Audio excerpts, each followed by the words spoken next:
আব্বারা মনে কি দিন, মা বোনেরা মনে কি দিন, মহান আল্লাহ পাক রব্বুল আলামিন কোরআন শরীফের ভিতরে আল্লাহ পরিষ্কার জানিয়ে দিলেন কাল কিয়ামতের দিন মহান আল্লাহ পাক রব্বুল আলামিনের কাছে সবাই আসামির মতো দাঁড়িয়ে যাবে।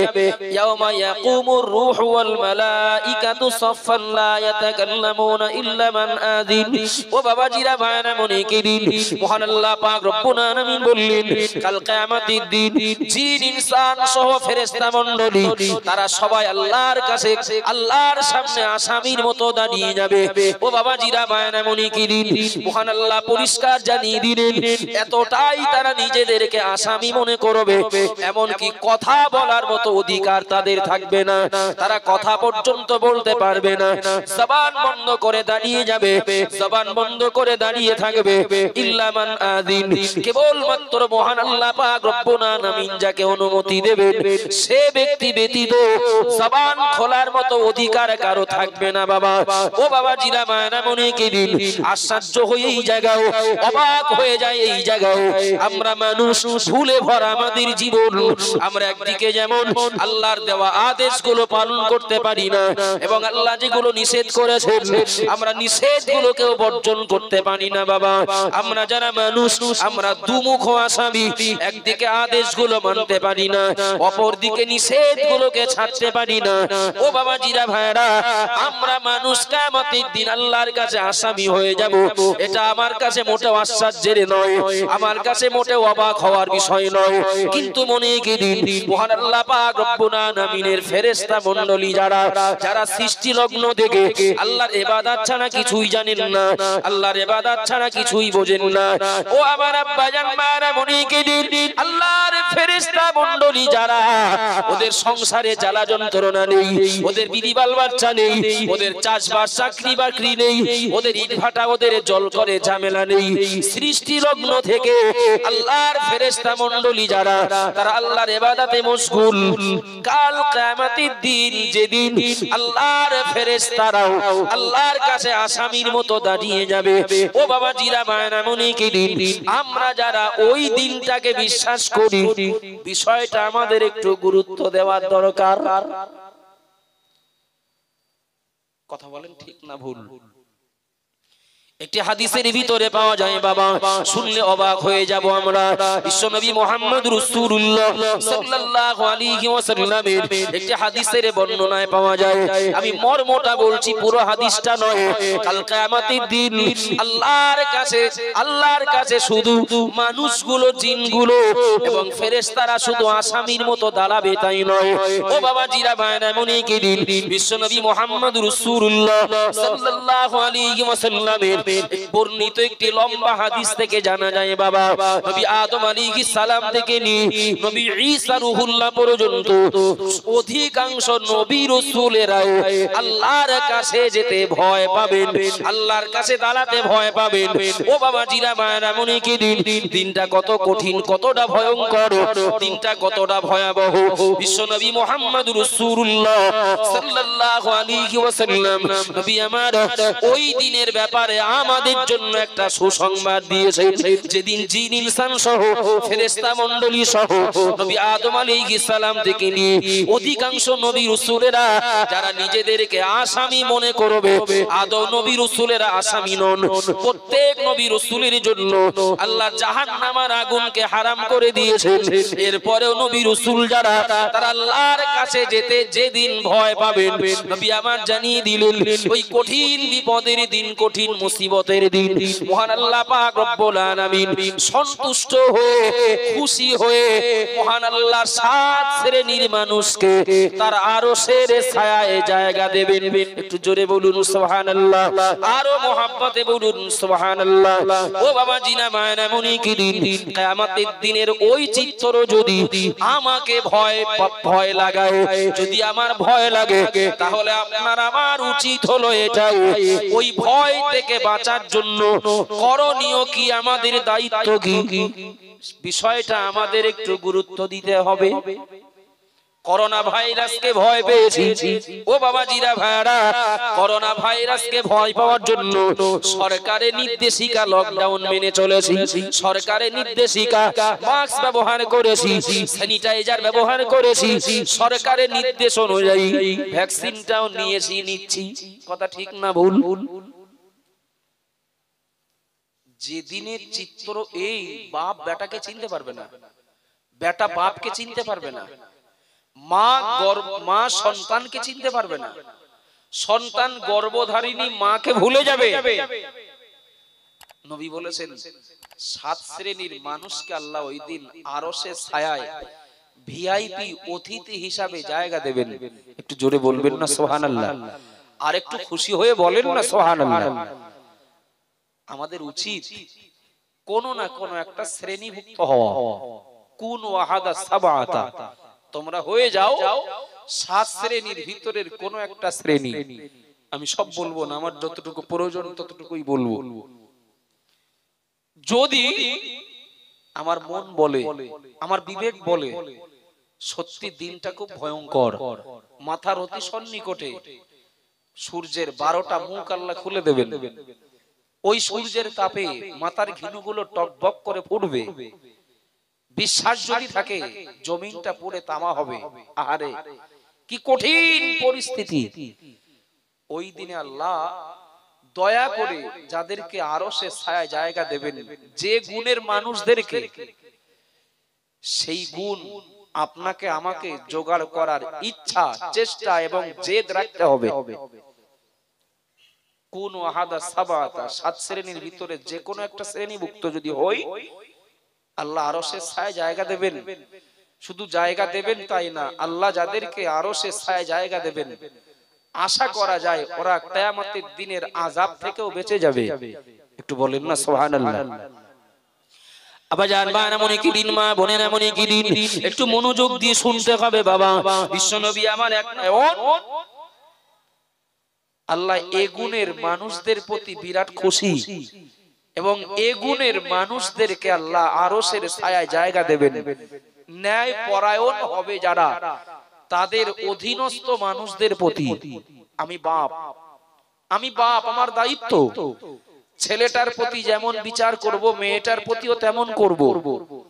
আমি বাপ, আমার বিষয় সম্পত্তি ছেলেটাকে বেশি করে দেব, মেয়েটাকে কম দেব, কি ছেলেটাকে সব দেব, মেয়েটাকে ফাঁকি দেব।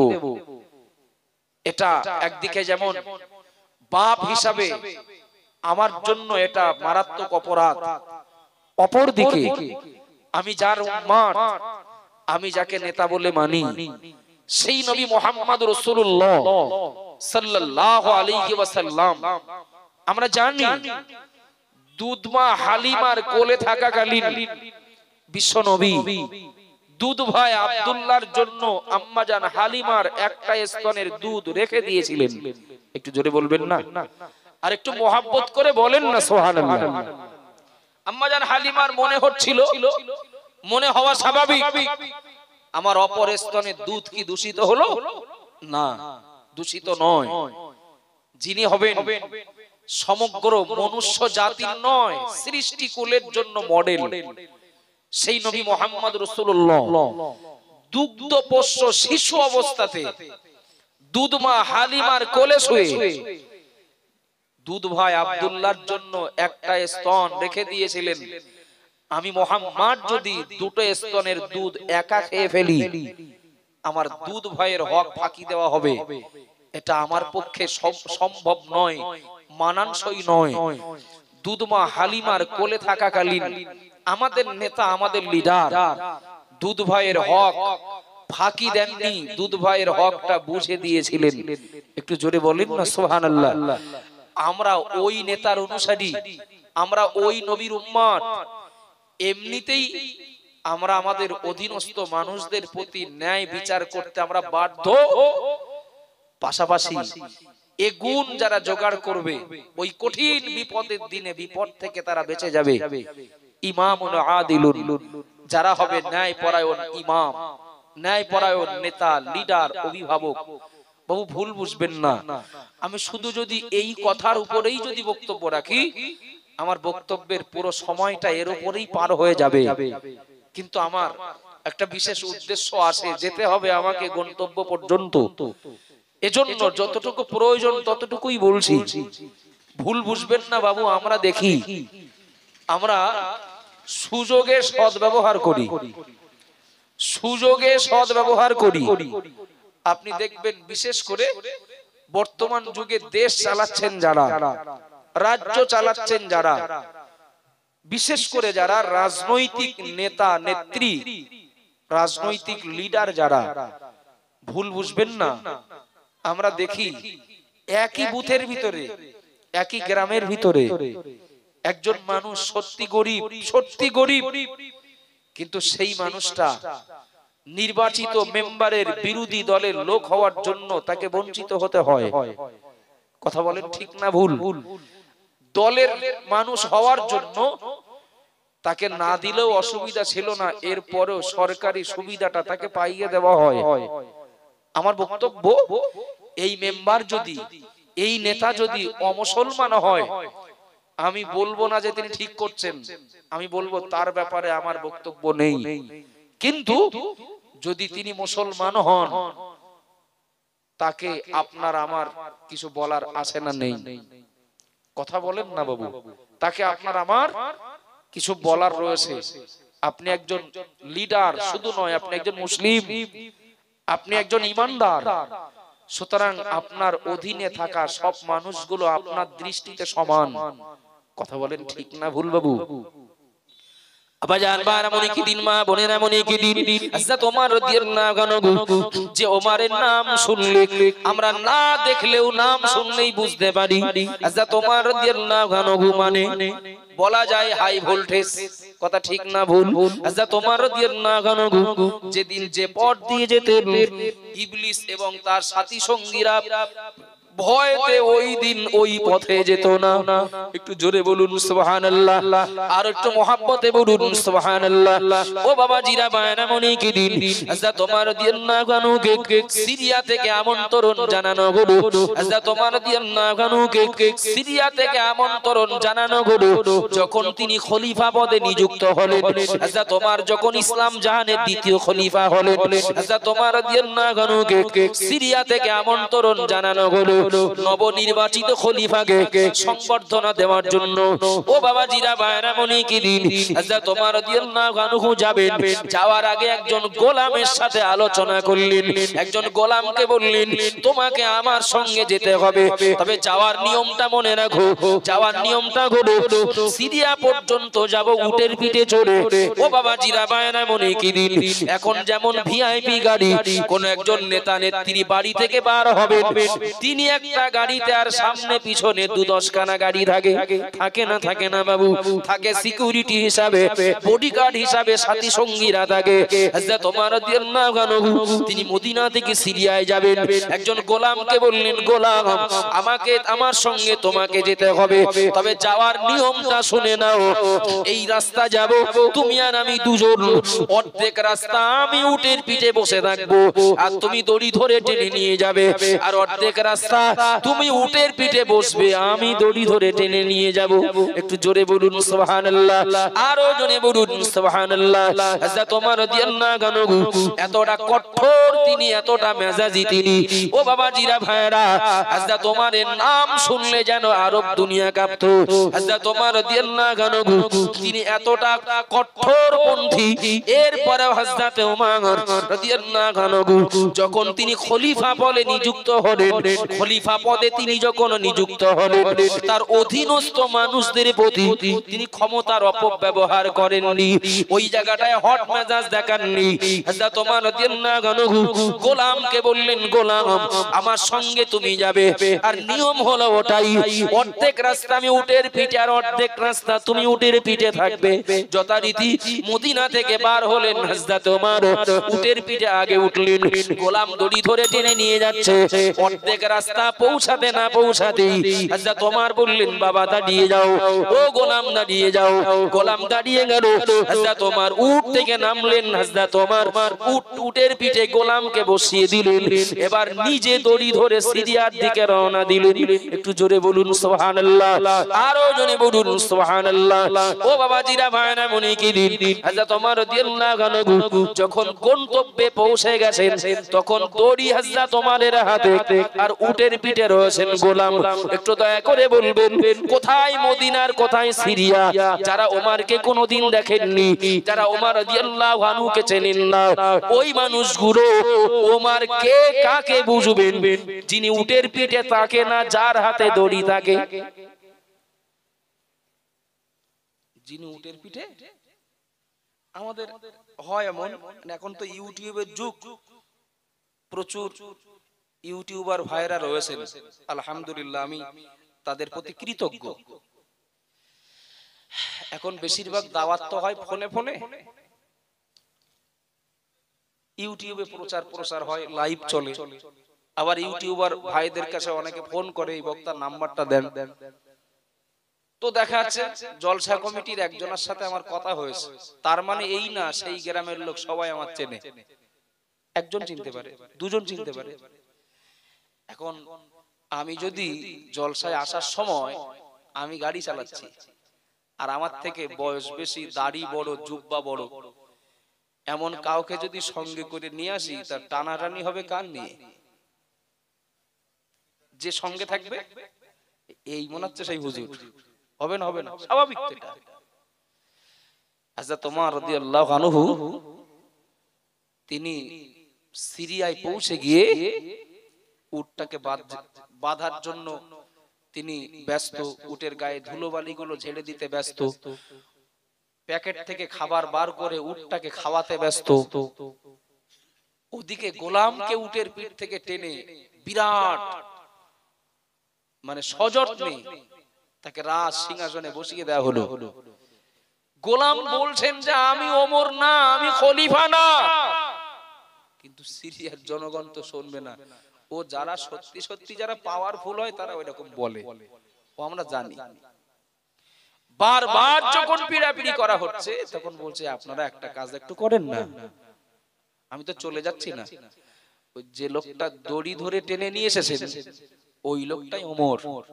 বিশ্বাস না, একটু নামটা জিজ্ঞেস করে দেখেন, আমি থাকছি এখানে।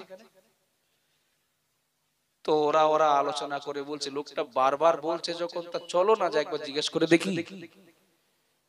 আরে হযরত ওমর রাদিয়াল্লাহু আনহুর কাছে যে যখন জিজ্ঞাসা করলেন আপনার নামটা কি একটু বলবেন, বললেন আমি ওমর। গা ঠান্ডা হয়ে যাবে না? একটু কথা বলেন না, গা ঠান্ডা হয়ে যাবে না? সে কি এত সময় কার নিয়ে কি করলাম? আর শুধু তাই না, যিনি খলিফা এখনো পর্যন্ত তাকে আমরা আপ্যায়ন করলাম না। আপ্যায়ন হচ্ছে গোলামকে নিয়ে। হুজুর এই কাজটা আপনি করছেন, এই ডিউটি তো গোলামের। আল্লাহু আকবার। মুসলমান কারা, ইসলামের আদর্শ কি, এগুলো তো সব বড় বড় নমুনা। হযরত ওমর রাদিয়াল্লাহু আনহু বললেন এই উটটার পিঠে চড়ে এত রাস্তা এসেছি, তথাই উটের দ্বারা উপকার নিয়েছি, উটটার প্রতি আমার দায়িত্ব রয়েছে। একটু জোরে বলেন, একটু খুশি হয়ে বলেন না সুবহানাল্লাহ। আমি ওমর, আমি শুধু মানুষের খলিফা না, আমি এ উটেরও খলিফা। একটু জোরে বলবেন না।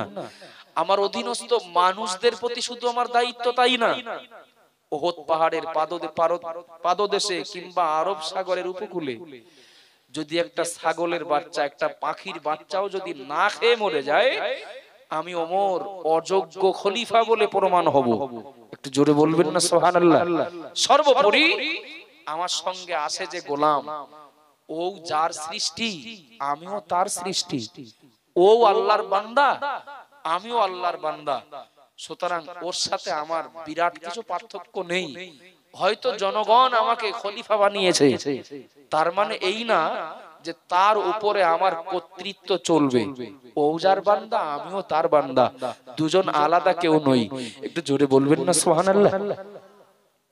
আল্লাহু আকবার। হযরত ওমর রাদিয়াল্লাহু তাআলা আনহু তিনি সব সাহাবায়ে কেরামদের ভিতরে যদি বলি হযরত ওমর রাদিয়াল্লাহু আনহু রাগ বেশি ছিল, এবং তিনি এতটাই কঠোরপন্থী সত্যের উপরে প্রতিষ্ঠিত থাকার ব্যাপারে হযরত ওমর রাদিয়াল্লাহু আনহুর বিকল্প ছিল না। কিন্তু সেই মানুষটা যখন খেলাফতি আসনে বসলেন, খলিফা হলেন, তার অধীনস্থ শুধু মানুষ নয়, তার অধীনস্থ তার খলিফা থাকার পিরিয়ডে তার জানা মতে কোন প্রাণীকুলকে তিনি কষ্ট দেননি, বরং উপকার করেছেন। একটু জোরে বলবেন না সুবহানাল্লাহ। আমার বক্তব্য, ইমামুন আদিলুন যদি হয়, কেউ ন্যায় পরায়ণ একজন মেম্বার, তার উচিত হলো তার বুথের মানুষদেরকে সবার প্রতি সমান দৃষ্টি দেওয়া। এটা ন্যায় পরায়ণতা। একজন প্রধান, একজন এমএলএ, একজন ইমাম তার অধীনস্থ মুসল্লিদের প্রতি সমান দৃষ্টি দেওয়া। অনেক সময় হয় কি, যদি হন একজন ধনী মানুষ, ইমাম সাহেবের দৃষ্টি তার প্রতি একরকম, আর যদি হন একজন গরিব মানুষ, আমিও ইমাম, আমি কারোর বিরুদ্ধে বলছি না, আমিও ইমাম একটা মসজিদের, তো যদি ধনী মানুষ হয় অপরাধী,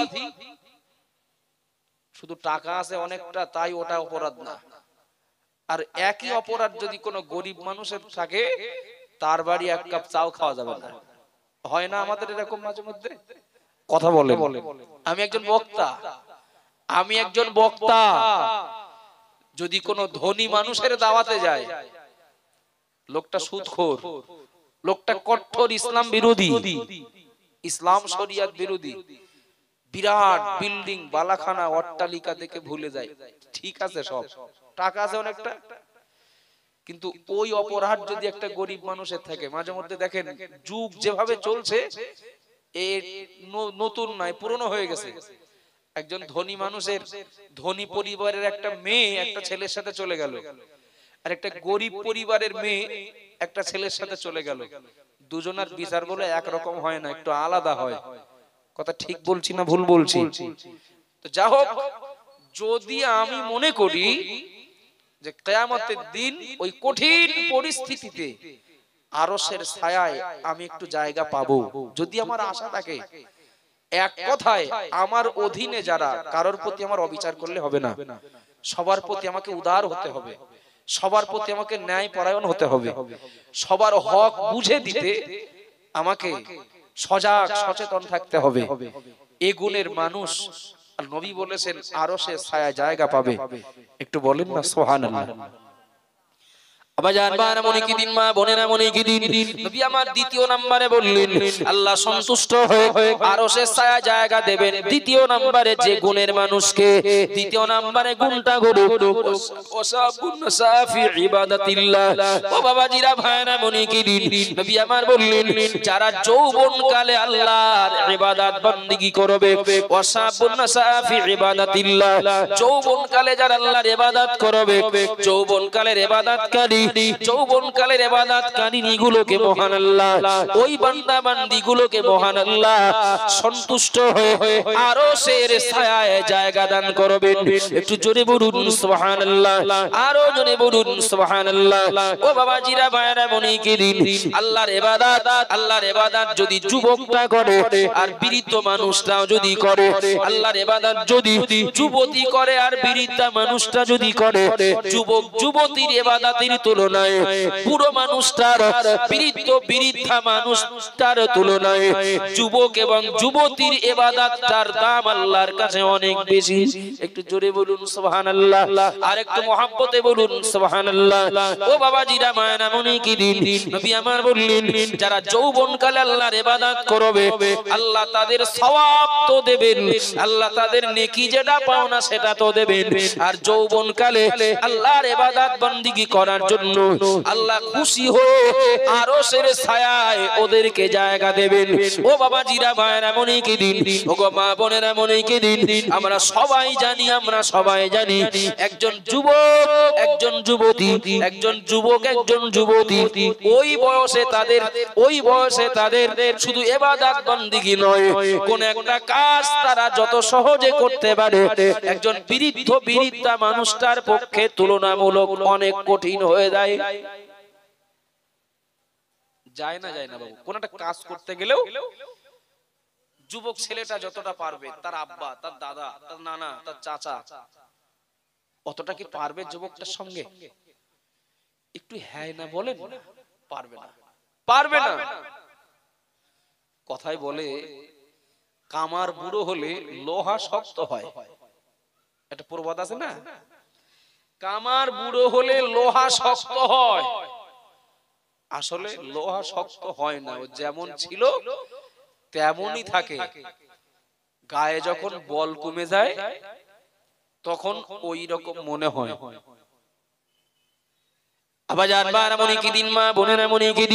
এবার একটু দয়া করে বলুন, বিশ্বনবী আমার বললেন যৌবনকালে যারা আল্লাহর ইবাদত করবে আল্লাহর আরশের ছায়ায় তারা জায়গা পাবে। অথচ বাহ্যিকভাবে যদি দেখি একজন যুবকের তুলনায় একজন বৃদ্ধ মানুষটার শারীরিক অনেক সমস্যা থাকে। বয়স যখন শেষের দিকে চলে যায়, হাঁটুর ব্যথা, মাজার ব্যথা, কোমরের ব্যথা, গিটের ব্যথা, নানান রকম সমস্যা চলে আসে। শক্তি কমে যাওয়ার কারণে অনেক সমস্যা তাকে অ্যাটাক করে। ও বাবাজিরা ভাইরা, মনে কি দিন বাহ্যিক ভাবে দেখি একজন যুবক যদি মনে করে আমি 12 রাকাত নামাজ পড়বো কি আমি 20 রাকাত নামাজ পড়বো, একজন যুবক 12 রাকাত কি 20 রাকাত নামাজ পড়বে, একজন যুবকের যা না কষ্ট হবে তার তুলনায় ওই নামাজটা যদি একজন বৃদ্ধা যদি পড়ে তার কষ্ট বেশি হবে। কথা বলেন ঠিক না ভুল? ও বাবাজিরা ভাইরা, মনে কি দিন ভুল বুঝবেন না, বেয়াদবি নেবেন না।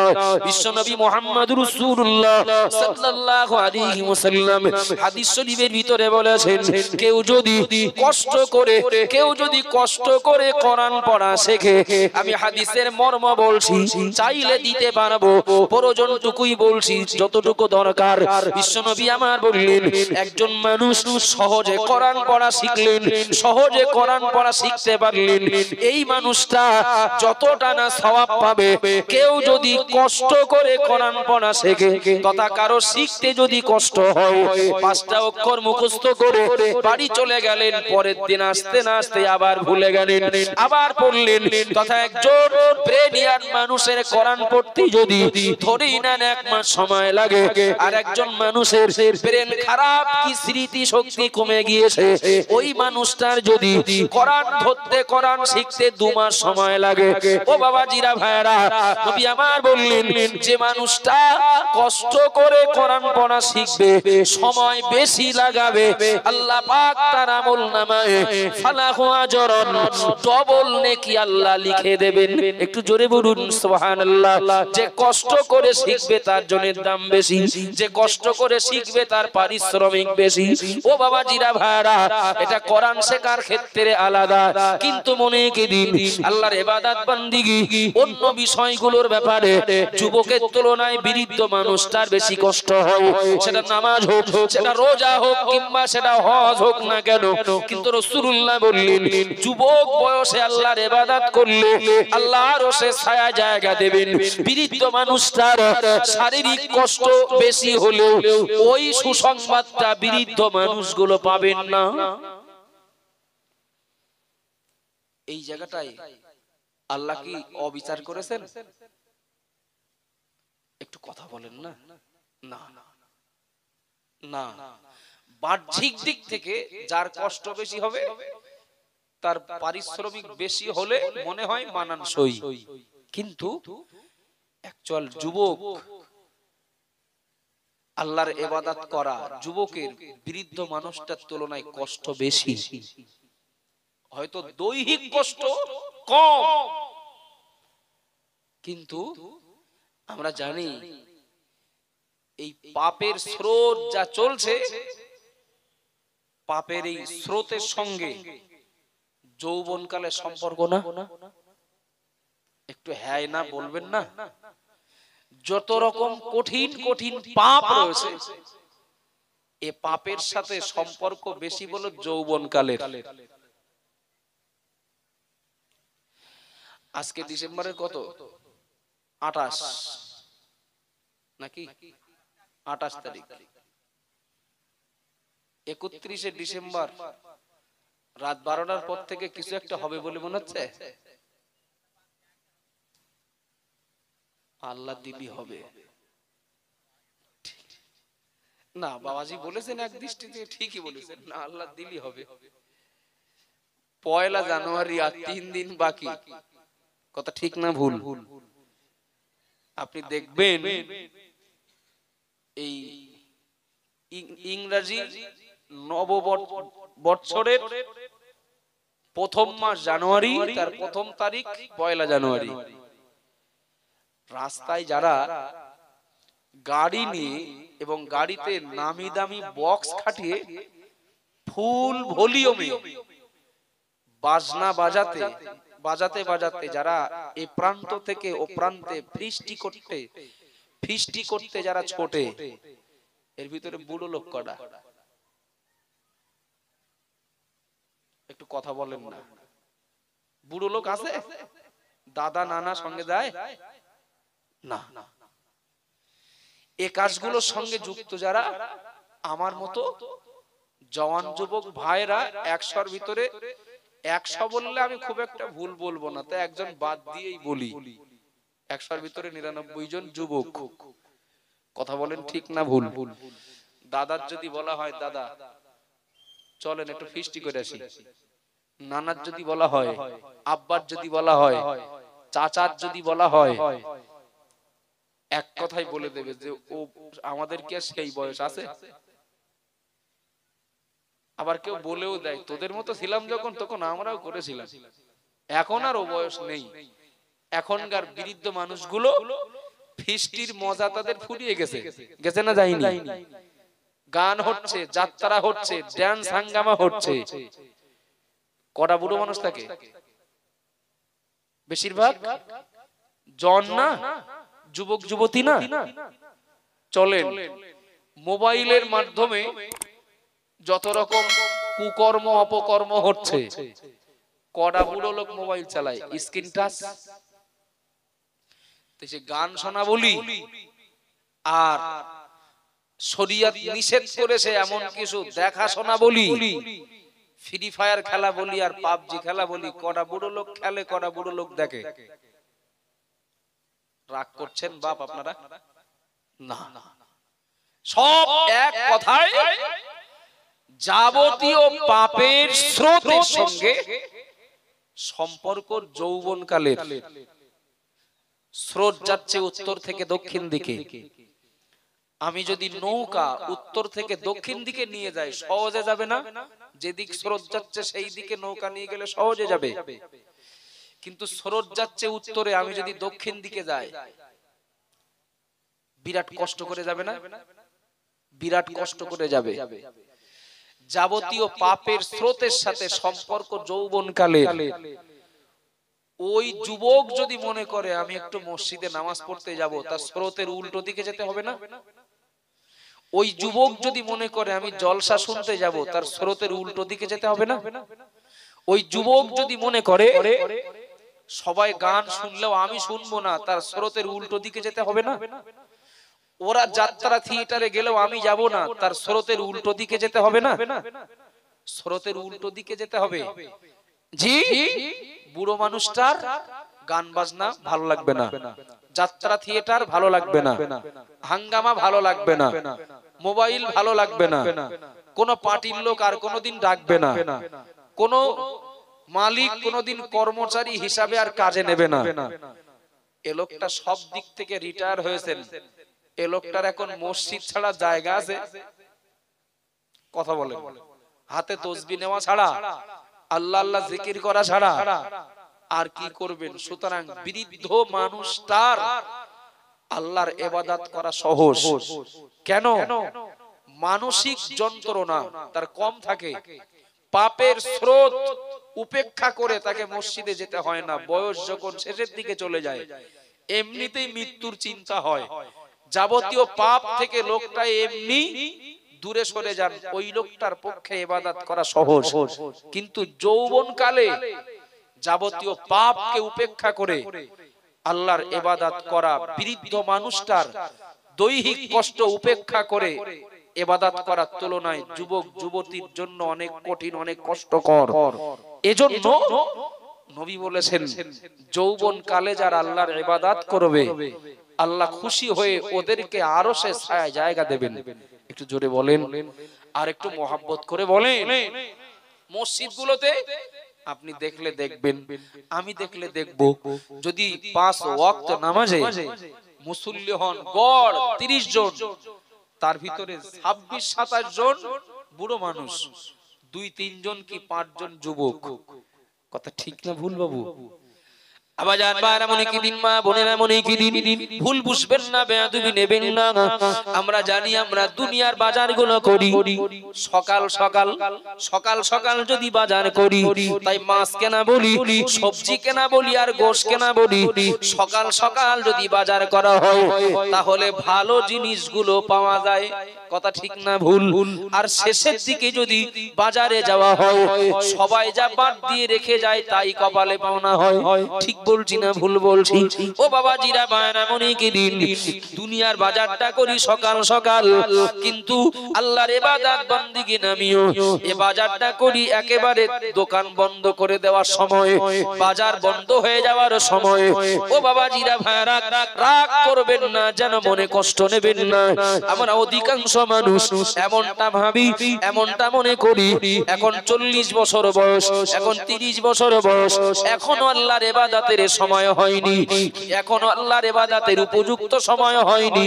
আবার কেউ এমন কথা মুখ দিয়ে বলেও ফেলেন এখনো মন ঠিক হয়নি, এখনো মন ঠিক করতে পারলাম না, তো আল্লাহর ইবাদত করব কি করে, নামাজ পড়বো কি করে, রোজা রাখবো কি করে? ও বাবা জিরা ভাইরা মনে কি দিন। আবার কেউ মনে মনে এমনটাও ভাবি মন যদি ঠিক থাকে কিছু করা লাগবে না। আছে না সব রকম লোক? বলে দেখো মন যদি ঠিক থাকে কিছু লাগবে না। ওই আমাদের চাচা নামাজ পড়ে তাই চাচার মন ঠিক নেই, কিন্তু আমি পড়ি না তাই কিন্তু পড়লেও আমার মন ঠিক আছে। ও লোক হজ করে এসছে তাই কি ও লোকের মন ঠিক নেই, কিন্তু আমি একটু লটারি কাটি তাই কি, একটু গান বাজনা শুনি তাই কি আমার মন ঠিক আছে। মন ঠিক থাকলে আমল ইবাদত করার দরকার হয় না।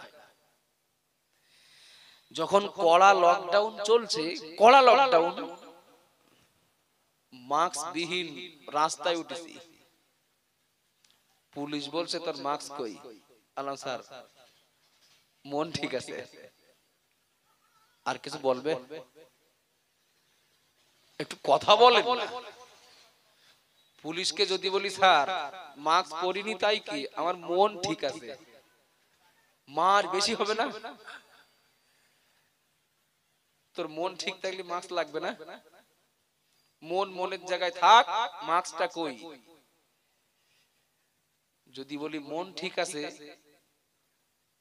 মাস্ক পরার দরকার নেই, এর জন্য যদি মার খেতে হয়, কেউ যদি বলে নামাজ পড়িনি তাই কি মন ঠিক আছে, মার বলে বেশি খাবে। কথা ঠিক না ভুল? আবাজান বারা মনে কি দিন, মা বোনেরা মনে কি দিন, এ প্রসঙ্গে আমি আর বেশি পারবো না। বিশ্বনবী আমার বললেন যৌবন কালে আল্লাহর ইবাদত বন্দেগী করবে যারা, আল্লাহর আরশের ছায়ায় তারা জায়গা পাবে। যারা বুড়ো মানুষ হয়েছেন, যারা বৃদ্ধ হয়েছেন, বৃদ্ধা হয়েছেন, তাদের ওই বয়স যদিও পেরিয়ে গেছে, কিন্তু এখন যারা যুবক রয়েছে, এখন যারা যুবতী রয়েছেন, জওয়ান যুবক যুবতী যারা, অন্তত আমরা যদি চেষ্টা করি এ সুসংবাদ, এ পুরস্কারটা আমরা ইচ্ছা করলে জিতে নিতে পারি। ও বাবা জিরা ভাইরা মনে কি দিন, যারা জওয়ান যুবক, যারা জওয়ান যুবক, যারা যুবতী, তারা যদি মনে করি, তারা যদি চেষ্টা করি, ইচ্ছা করি, এ পুরস্কারটা আমরা নিতে পারি। এবং আমি বাপ মা যারা রয়েছেন আমি তাদেরকে বলবো, ওগো বাপ ওগো মা, আপনার অধীনে থাকা ছেলে মেয়ে যারা এখনো কাঁচা বয়সের, যারা এখন যুবক যুবতী, আমি প্রত্যেক বাপ মায়ের কাছে হাত জোড় করে অনুরোধ করব, যদিও আপনি বুড়ো হয়েছেন, বৃদ্ধ হয়েছেন, বৃদ্ধা হয়েছেন, কিন্তু আপনার ছেলে আপনার মেয়ে এখনো যুবক যুবতী, আপনি আব্বা মা তাদেরকে একটু বুঝিয়ে যদি ওই সময়টা ইবাদতের ভিতরে কাটাতে উৎসাহ যোগান দিতে পারেন, আপনার এই উৎসাহ যোগান দেওয়ার ওসিলায় আপনার ছেলে মেয়েটা আরশের ছায়ায় জায়গা পেয়ে যাবে। একটু জোরে বলুন সুবহানাল্লাহ, আরো জোরে বলুন সুবহানাল্লাহ। বৃদ্ধ বৃদ্ধা বাপ মা তাদের তো ওই সময় পেরিয়ে এসেছে, কিন্তু তাদের ছেলে মেয়ে, তাদের নাতি নাতনি বা পোতা পত্নী যারা আছে, তাদের পিছনে একটু পরামর্শ, একটু যুক্তি দিয়ে ওদেরকে তো এই পুরস্কারটা পাইয়ে দেওয়ার চেষ্টা করলে করা যায়। কথা ঠিক না ভুল? তবে তবে শুনবে না নাকি? শুনবে না? শুনবে না? সঠিক বলেছেন একদম। আচ্ছা, অ্যাকচুয়াল আমি একটা ছোট্ট কথা বলছি, অ্যাকচুয়াল নামাজ পড়তে বলার টাইম 7 বছর বয়স থেকে না? একটু হ্যাঁ না বলেন না বাপ, বাপ ভাই বাবু। 7 বছরে বলো আর 10 বছরে না পড়লে মারো, এটা হলো নবীর হাদিসের নির্দেশ। আপনি যে বলছেন শুনবে না, তার বয়স কত এখন? 22 বছর। আচ্ছা, আমি কুমোরের কাছ থেকে একটা কলসি তৈরি করে নিয়েছিলাম, সে মোটামুটি তৈরি করা, শুকানো এবং পোড়ানো কমপ্লিট। কলসিটা নিয়ে বাড়ি যাওয়ার পরে আপনার বৌমা বলছে যে কলসি লাগবে না, আমার একটা মালসা লাগবে। এখন ওই কলসিটা এনে কুমোরকে যদি বলি, সে সোনা বোঝার ভুল হোক আর যা হোক একটা হয়েছে, এইটা একটু কেটে কুটে সাইজ করে একটু মালসা করে দেন, সহজ হবে? কথা বলেন না। ও লোকের আগে বললে করে দিতে পারতেন না? পারতেন না? পারতেন। কাদাটা যখন নরম থাকে তখন যা করব তাই হবে।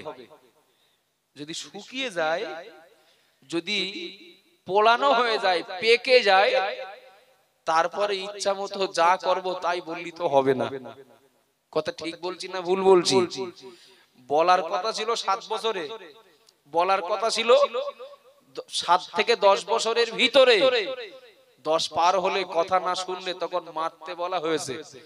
আর বাপ যদি বলে খোকা নামাজ পড়, ছেলের বয়স এখন 30 বছর, সে যদি না শোনে, আমি বলবো তো ঠিকই করেছে, ভুল করিনি তো, পেকে গেছে না? কথা বলেন না, ও তো পেকে গেছে, ও তো এখন কাদার দলা নেই, সুতরাং ও তো কথা শুনবে না। আমি একটা পোড়ানো কলসি যদি বলি একটা হাড়ি করে দেন, হবে? হবে না। তবে তার নিজের জ্ঞান বুদ্ধি হয়েছে তো, আমি ধরেই নিলাম সে বাপ মার কথা নেবে না, কি বাপ মায়ের ভুল হয়েছে, কিন্তু তার নিজের তো জ্ঞান বুদ্ধিটা হয়েছে। ওই জ্ঞান, ওই বিবেকটাকে কাজে লাগানোর দরকার। চলুন আমি এই প্রসঙ্গে খুব ছোট্ট করে একটা কথা বলছি। 7 বছর বয়স থেকে নামাজ পড়ার নির্দেশ দেওয়ার কথা বলা হয়েছে। বজলুর রহমান দরগাপুরি বয়স তখন 7 বছর, বয়স 7 বছর। 7 বছর বয়সেই তিনি খেলাধুলা করে মায়ের কাছে এসে বলছেন, মা ভাত দাও। মা বলছেন, খোকা তোমার মা কোন বেনামাজিকে ভাত দেয় না। সুবহানাল্লাহ বলেন। কি রাত 3-4 বাজে নাকি এখন? একটু খুশি হয়ে বলেন না সুবহানাল্লাহ। মা ভাত দাও। কি মা ভাত দেন? মা বলছেন, খোকা তোমার মা কোন বেনামাজির পথে ভাত দেয় না। এখন নামাজের সময় পার হয়ে গেছে, জামাতের সময় পার হয়ে গেছে, এখনো নামাজ পড়নি কেন? বজলুর রহমানকে মা কিছু সময় দাঁড় করিয়ে রাখলেন, হাতে দুটো ইট চাপিয়ে দিলেন। কিছু সময় পরে বললেন, বাবা যাও গোসল করো, নামাজের পাটি পেতে দিচ্ছি, নামাজ পড়ো, তারপরে রান্নাঘরে যাবে ভাত খেতে। দরগাপুরি ইন্তেকালের কিছুদিন আগে তার ভক্ত মুরিদদেরকে ডেকে বলছেন, সেই দিনের কথা আমার আজও মনে পড়ে। আমার মায়ের কাছে 7 বছর বয়সে নামাজ না পড়ে ভাত চেয়েছিলাম, মা ভাত না দিয়ে আমাকে যে শাস্তি দিয়েছিলেন, ওই দিন থেকে আর আজ পর্যন্ত আমার এক ওয়াক্ত নামাজ কাজা হয়েছে বলে আমার মনে পড়ে না। সুবহানাল্লাহ বলবেন না? আর একটু খুশি হয়ে বলবেন না? এরপরে বজলুর রহমান হুজুর বলছেন, এটা আমার কৃতিত্ব না, এটা আমার মায়ের অবদান। একটু জোরে বলবেন না সুবহানাল্লাহ? একটু বলবেন বাপ ভাই। মা 7 বছর বয়সের বাচ্চাকে বলছেন, জানো না তোমার মা কোনো বেনামাজির পাতে ভাত দেয় না? আচ্ছা, মা যদি নিজে নামাজ না পড়ে এই কথাটা বলতে পারবেন? বাপ যদি বলে, খোকা আজান হয়েছে, একটু নামাজ পড়ে আয়, আমি একটু চার দোকান দেখতে ঘুরে আসি, রিঅ্যাকশন হবে না? হবে না? হবে, হবে। তো যাও হোক, এ প্রসঙ্গে আর বেশি বাড়তে চাচ্ছি না। এক কথায় দ্বিতীয় নম্বরে নবী বলেছেন, যারা যৌবন কালে আল্লাহর ইবাদত করবে, যৌবন কালটা ইবাদতের ভিতর দিয়ে কাটাবে, তারা আরশের ছায়ায় জায়গা পাবে। যৌবন কাল যাদের পেরিয়ে এসেছে তাদের এখন আফসোস করেও কোনো লাভ নেই। আছে যাদের, আমরা এই সুযোগটাকে কাজে লাগাতে পারি। আবাজান বানামনি কি দিন 3 নম্বরে নবী বললেন, আল্লাহর আরশের ছায়ায় তৃতীয় নম্বরে জায়গা পাবে রাজুলুন কলবুহু মুআল্লাকুন বিল মসজিদে আও কামা ক্বালা আলাইহিস সালাম। নবী আমার বললেন, তৃতীয় নম্বরে আল্লাহর আরশের ছায়ায় জায়গা পাবে যে মানুষ, ওই মানুষটা যার অন্তরের সঙ্গে মসজিদের একটি টানা দেওয়া থাকে। একটু জোরে বলুন সুবহানাল্লাহ, আরো জোরে বলুন সুবহানাল্লাহ। যার অন্তরের সঙ্গে মসজিদের একটা টানা দেওয়া থাকে, এই টানাটা দড়ি দিয়ে নয়, এই টানাটা চেন দিয়ে নয়, এই টানাটা ভক্তি মহাব্বত দিয়ে। তথা যে মানুষটার অন্তরে মসজিদের প্রতি ভক্তি মহাব্বত থাকে, জোহরের নামাজ পড়ে মসজিদ থেকে বেরিয়ে যাবেন, যত সময় আসরের নামাজ পড়তে মসজিদে না আসবেন তত সময় তার অন্তরের ভিতরে একটা জ্বালা যন্ত্রণা থাকে, একটা অভাব থাকে, একটা ক্ষুধা থাকে। যে মানুষটা আসরের নামাজ পড়ে মসজিদ থেকে বেরিয়ে যাবেন তত সময় তার অন্তর, তত সময় তার মন খুশি হয় না, যত সময় আবার এশার নামাজ পড়ার জন্য মসজিদে প্রবেশ না করে। ও বাবাজিরা, ভাইরা, মনে কি দিন, ও গো মা বোনেরা, মনে কি দিন। বিশ্বনবী আমার বললেন, যার অন্তরের সঙ্গে মসজিদের একটা টানা দেওয়া থাকে, যার অন্তরে মসজিদের প্রতি নির্ভেজাল একটা ভক্তি মহাব্বত থাকে, নবী আমার বললেন, ওই মানুষটা কিয়ামতের দিন আরশের ছায়ায় জায়গা পাবে। একটু জোরে বলুন সুবহানাল্লাহ। মসজিদের সঙ্গে আমার অন্তরের, আপনার অন্তরের একটা ভক্তি মহাব্বতের একটা বাঁধন থাকবে, বাবু নিশ্চিত জানি।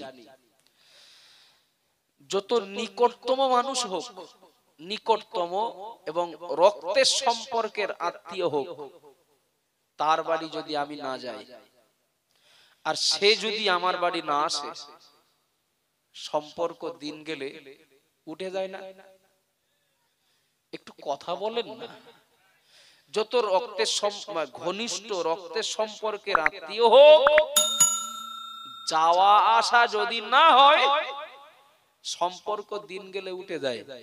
আর এমনও প্রমাণ বহু আছে, আদৌ আত্মীয় না, শুধুমাত্র বন্ধুত্বের সম্পর্ক। সেও যায়, আমিও যাই, সেও আসে আমার বাড়ি, আমিও যাই, সেও আমার ডাকে সাড়া দেয়, আমি তার ডাকে সাড়া দেই। অথচ তার পরিবারের সাথে আমার পরিবারের, তার সাথে আমার রক্ত বংশ আত্মীয়তার কোনো সম্পর্ক নেই। শুধু আসা যাওয়া বা এই লেনদেনটা একটু ঘন হওয়ার জন্য রক্তের সম্পর্কের আত্মীয় তুলনায় এই সম্পর্কটা আরো গাঢ় হয়। কথা ঠিক বলছি না ভুল বলছি বাপ? আবাজান বানা মনে কি দিন, মা বোনেরা মনে কি দিন। বিশ্বনবী আমার জানিয়ে দিলেন, যার অন্তরের সঙ্গে মসজিদের একটা টান থাকবে, ওই মানুষটা আরশের ছায়ায় জায়গা পাবে। ও বাবা জিরা বায়রা মনে কি দিন, সম্পর্ক গাঢ় করতে গেলে আসা যাওয়া করতে হবে। কথা ঠিক বলছি না ভুল বলছি? খাওয়াটা বড় কথা নয়, আসা যাওয়া করতে হবে, একে অপরের খোঁজ খবর নিতে হবে। এখন মসজিদের প্রতি আমার টান, আমার ভক্তি মহাব্বত বাড়াতে গেলে এমনটা তো নয় যে মসজিদ একটা ব্যক্তি, আমি মসজিদে যাব, মসজিদ আমার বাড়ি আসবে, এটা তো সম্ভব নয়। মসজিদের সঙ্গে সম্পর্ক গাঢ় করার একমাত্র উপায় বা একমাত্র মাধ্যম হলো মসজিদে নামাজ পড়তে যাওয়া। ঠিক বলছি না ভুল বলছি?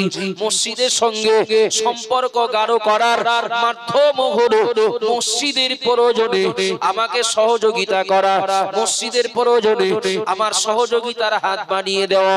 ও বাবা জিনা মায়না মনি কি দিন, বিশ্বনবী মুহাম্মদুর রাসূলুল্লাহ সাল্লাল্লাহু আলাইহি ওয়াসাল্লাম আপনার আমার গ্রামের, আপনার আমার পাড়ার মসজিদগুলোকে নবী কি বলেছেন জানেন? নবী আমার জানিয়ে দিলেন, ইজা মারারতুম বিরিয়াদিল জান্নাতি ফারাতাউ। ও বাবা জিনা মায়না মনি কি দিন, নবী আমার জানিয়ে দিলেন, যখন তোমরা জান্নাতের ভিতরে প্রবেশ করবে, যখন তোমরা জান্নাতে প্রবেশ করবে, খেয়াল করুন এই মসজিদটা কোন জায়গার? তা উত্তর কোদালিয়া গ্রামের মসজিদ। এই মসজিদটা শাকচোড়ার মসজিদ, এই মসজিদটা বসিরহাটের মসজিদ। যদি আমরা একটা গ্রামের ভিতরে, একটা পাড়ার ভিতরে দেখতে পাচ্ছি চার দেওয়ালের মাঝখানে নামাজ পড়ার জন্য একটি জায়গা, ও বাবা জিরা ভাইরা, কিন্তু বিশ্ব নবী আমার জানিয়ে দিলেন, ইজা মারারতুম বিরিয়াদিল জান্নাতি ফানাদাউ, যখন তোমরা জান্নাতে যাবে, জান্নাতের ভিতরে যেন এক জায়গায় বসে থেকো না, জান্নাতের ভিতরে তোমরা প্রদক্ষিণ করবে, জান্নাতের ভিতরে তোমরা প্রদক্ষিণ করবে। নবী সাহাবা নবীকে জিজ্ঞাসা করলেন, ইয়া রাসূলুল্লাহ আমার ইয়াদুল জান্নাহ, ও আল্লাহর নবী মসজিদে দুনিয়াতে জান্নাত কোথায়? নবী বললেন, জান্নাতে প্রদক্ষিণ করো। সাহাবা জিজ্ঞাসা করলেন, অমানিয়াদুল জান্নাহ, ও আল্লাহর নবী দুনিয়াতে জান্নাত কোন জায়গায়?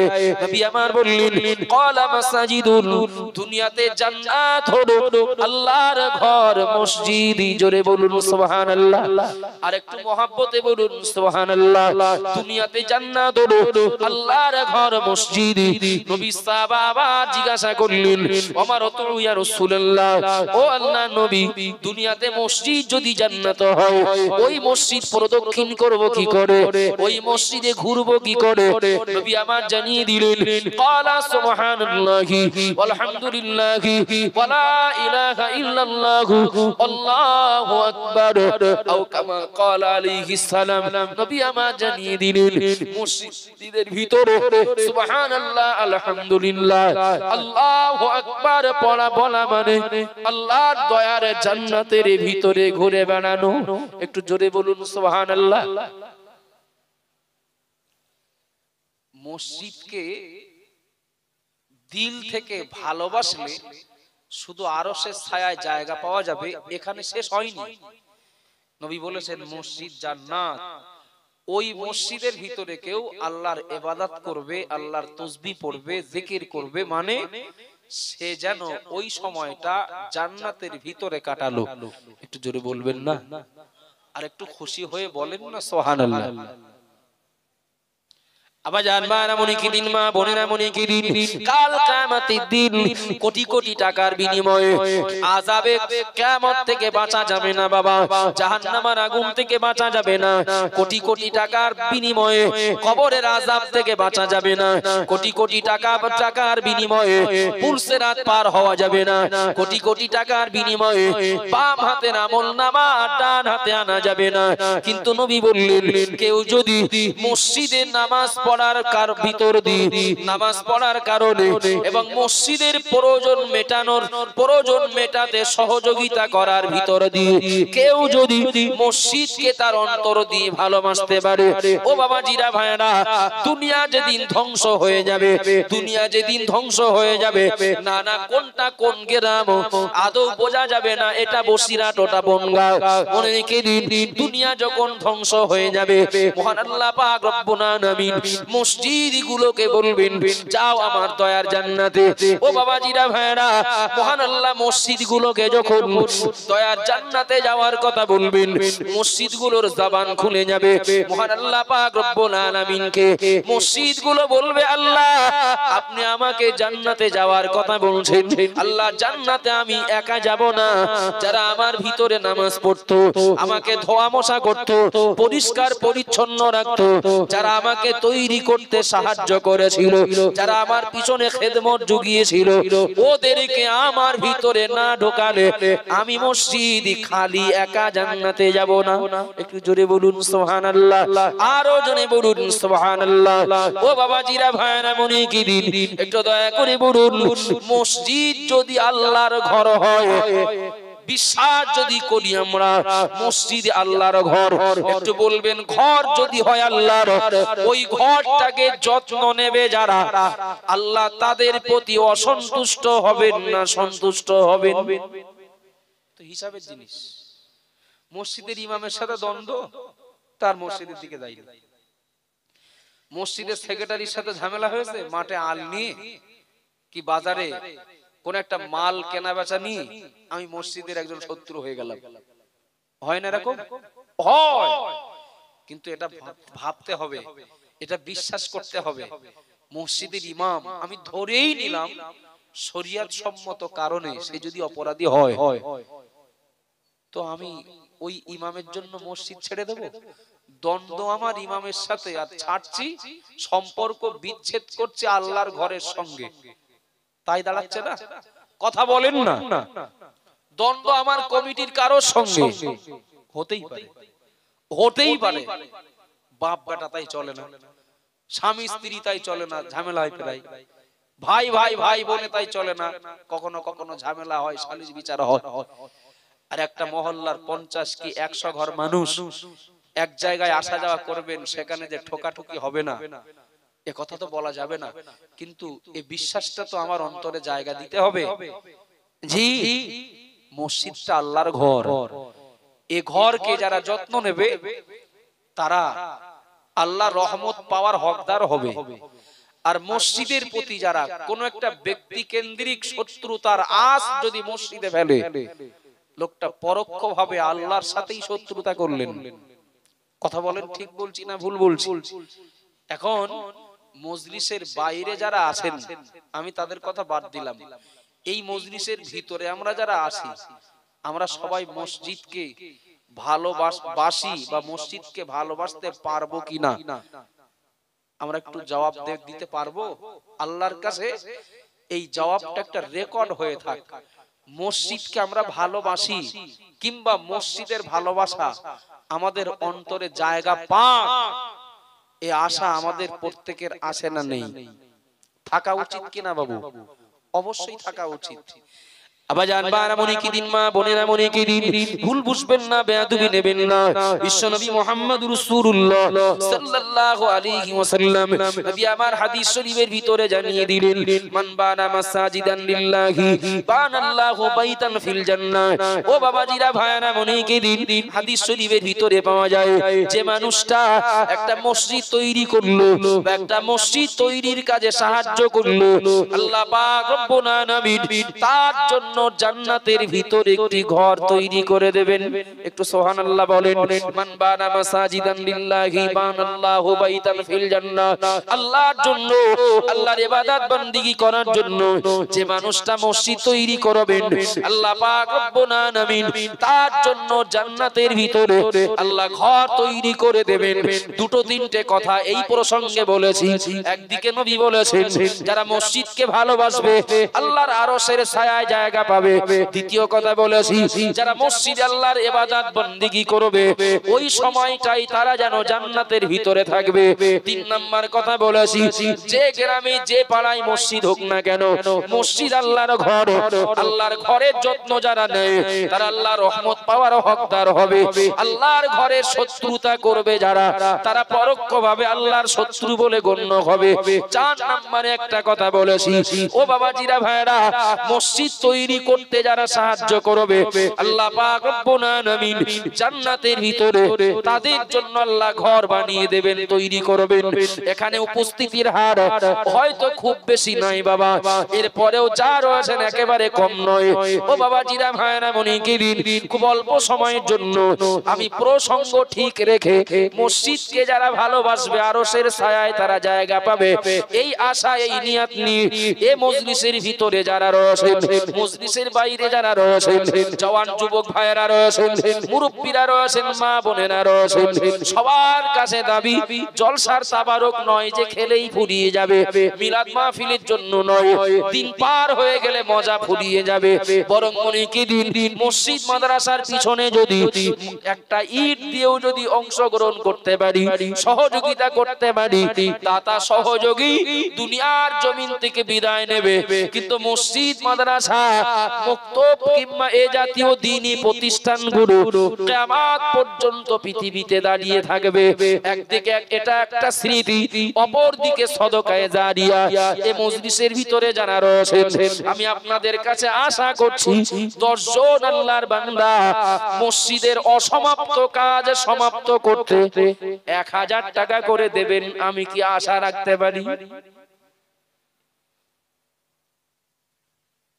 আলহামদুলিল্লাহ, নারে তাকবীর, নারে তাকবীর। তাকবীরের আওয়াজ কম হলে শয়তান কাটি দেবে।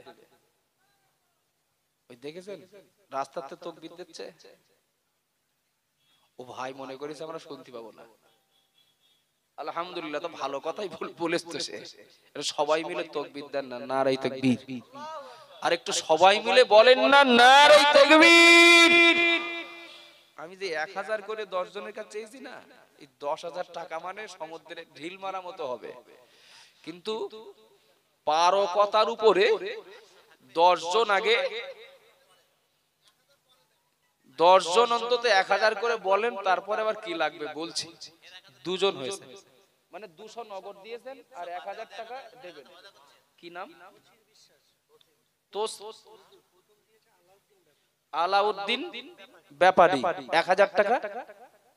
তসির বিশ্বাস, আলহামদুলিল্লাহ। বাবাজি 200 টাকা নগদ আর 1000 টাকার প্রতিশ্রুতি। নারে তাকবীর। একটু খুশি হয়ে বলেন না, নারে তাকবীর। রব্বুল আলামিন আল্লাহ আপনার 2 বান্দা, আল্লাহ এক বান্দা 200 টাকা নগদ দিলেন, আল্লাহ 2 বান্দা 1000 টাকা করে প্রতিশ্রুতি দিলেন। আল্লাহ অন্তর নিংড়ানো দোয়া করি, আল্লাহ 2 বান্দার এ দানকে কবুল করুন, মনের নেক আশা উদ্দেশ্যকে পূরণ করুন। আল্লাহ শরীরকে সুস্থ রাখুন, আয় রোজগারে বরকত দান করুন, বিপদ মুসিবত থেকে হেফাজত করুন। ও রব্বুল আলামিন আল্লাহ, কঠিন কিয়ামতের দিন আরশের ছায়ায় জায়গা পাওয়ার জন্য আল্লাহ মসজিদের এ দানকে ওসিলা বানিয়ে দিন। মুহাব্বতে বলুন আল্লাহুম্মা আমিন।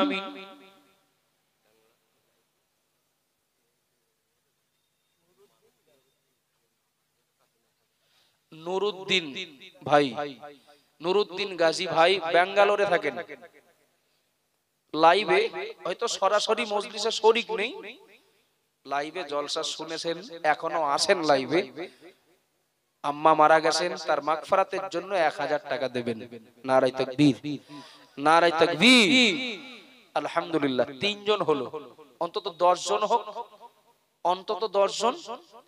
তাই মজলিসে যারা আছেন তারা কি বাইরে কি মা বোন আর লাইভে যারা আছেন সবার কাছে, এটা মসজিদের জন্য, নামটা বলে, মসজিদের জন্য। এমন ব্যাপার না যে খেলেই ফুরিয়ে যাবে, এটা স্থায়ী দান, একটা স্থায়ী সদকায়ে জারিয়া। আব্দুল হামিদ গাজী 1000 টাকা 3 নম্বরে। নারে তাকবীর।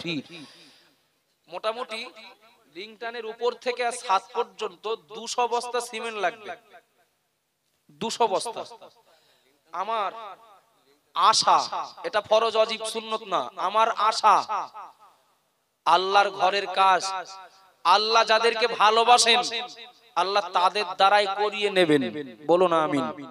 একটু খুশি হয়ে বলেন আল্লাহুম্মা।